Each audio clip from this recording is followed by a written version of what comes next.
Baby Moana genap berusia 2 bulan. Ria Ricis tulis pesan menyentuh, harus jadi perempuan yang kuat. Ria Ricis memberikan harapan terbaik untuk buah hatinya, Cut Reva Ara Moana yang kini genap berusia 2 bulan. Pasangan selebriti Ria Ricis dan Teuku Ryan kini sedang menikmati perannya menjadi orang tua. Memiliki seorang anak membuat keluarga mereka kini semakin lengkap. Sebagai ibu, Ria Ricis selalu memberikan yang terbaik untuk perkembangan anaknya. Kini, diketahui bayi yang akrab disapa Baby Moana itu sudah genap berusia 2 bulan.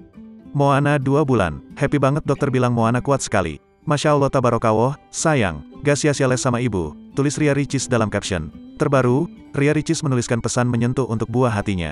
Melalui media sosial, ibu satu anak itu membagikan video saat Baby Moana digendong ayahnya, Teuku Ryan. Genap berusia 2 bulan, Baby Moana diketahui suka menengok ke kanan dan ke kiri. Ria Ricis kemudian mengungkapkan jika sangat mencintai Baby Moana. Moana suka sekali lihat kanan kiri. Moana, we love you. Gak perlu jelasin panjang lebar. Kata love dari kami berdua sudah mencakup semuanya dengan cara papa dan ibu, tulis Ria Ricis. Perempuan asal Batam itu juga mendoakan agar sang anak selalu diberikan kesehatan. Sehat-sehat ya sayang, 2 bulan pertama Moana di dunia ini. Selalu buat papa dan ibu happy, sambungnya. Lebih lanjut, Ria Ricis juga memberikan harapan terbaiknya untuk sang anak. Istri Teuku Ryan itu berharap Baby Moana menjadi sosok perempuan yang kuat.